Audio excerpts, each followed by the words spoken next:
Welcome back to the Friday Show. I'm Scott Jagow along with Ray Paulick. So glad to have you with us on this July 10th edition. Coming up, zombies at the racetrack. But first, it's Arlington Preview Weekend, which has traditionally been a big setup for Arlington Million Weekend, one of the biggest race days of the year. But Ray, there's a huge cloud hanging over Illinois racing right now. How bad are things there? Well, things are bad, and for me personally, I find it distressing because Chicago and Arlington Park is where I got my start in horse racing in the 1970s. I'd go to Arlington Park and Hawthorne and Sportsman's back then. I went back and looked the other day. Purse levels in 1977, when I first started going racing, at Arlington Park was $77,000 a day. Doesn't sound like a lot, but that's over $300,000 adjusted for inflation in today's dollars. In 2015, after recent purse cuts, purses are at $115,000 a day, which is anemic. Purses are so low. You have a bad product, and when you have a bad product, you have low betting. And when you have low betting, it's just a vicious cycle. I know everybody wants to know the answer to this question. How much of this is on Churchill Downs? Well, if you talk to the horsemen, it's all on Churchill Downs. If you talk to Churchill Downs, it's all on the horsemen, and that's part of the problem. They are fighting with each other. Their fighting is not helpful. It's not productive. Both sides need a timeout because they're trying to get some legislation passed. And generally, when lawmakers look at an industry that's fighting with each other, they say, a pox on both of your houses, we're not going to help you. And the legislation they're trying to get passed is slots money. And we've seen what it can do in other states.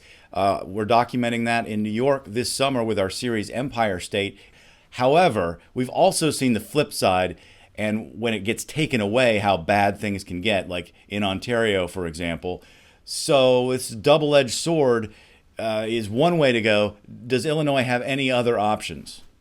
Well, the other thing about slots money is it depends on the mentality of management. They can take the money and just go through the motions and have racing like we see at a lot of tracks around the country now. Or they can take the money, improve the facility, put it into marketing, bring people back out there and try to reinvigorate racing. Take a different approach, which is what another Midwest track is doing, and it's being very successful at it. Shuffy J Bear, 10,000 Lakes, is the helium champion. At Canterbury Park in Minnesota, they're doing things a little bit differently, Ray. Zombie Night is coming up. They also have Extreme Race Day in about a week where they have zebras racing and horses racing against each other at the same time on the turf and the dirt. Just some crazy stunts. They're taking a page out of the book of the Veck family. Mike Veck actually owns the local baseball team in Minneapolis. And his father was famous for bringing a midget up to the plate and having Grandstand Managers Day and the Disco Demolition, all kinds of crazy promotions, and Mike has done a few of those as well. Is that a good approach for racing? It's so sad. They're just stomping on the traditions of horse racing. They're making racing a sideshow. We want an empty grandstand. We want 30 minutes of quiet between races so we can study the program or the form or whatever. We don't want zombies wandering through the place that we stumble over as we go to make our bets. It's just awful what they're doing there. They're just awful, I tell you. Well, boo on you because it's actually working, Ray. They had an attendance record over the 4th of July weekend, and at the same time, they have a deal with a local casino for marketing purposes, which has boosted their purses. So they're not ignoring handle. In fact, they set a weeknight handle record. So they're getting both things right. They're targeting a younger demographic. The families are pouring in, and you know what? They're injecting fun into racing. And Canterbury Park sees itself as a minor league racetrack, not a major league track.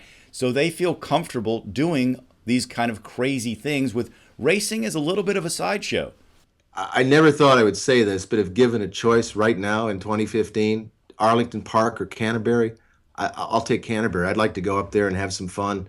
The racing's better. I think management's more progressive. They seem to care more about growing the sport, so good on them. Yeah, I know you weren't being too serious about the empty grandstand. All right, what do you think? Take our poll on the website. Should racetracks consider being more entertainment venues that happen to have racing? Share your thoughts with us. All right, that's going to do it for... Wait, what happened to you? I'm getting ready for Del Mar. Opening day is next Thursday, man. I'll be out there. Oh, I know you're champing at the bit. That's your favorite time of year. That's right. All right, we'll have Ray from Del Mar next week. Thanks for joining us on the Friday show, and we'll see you next time.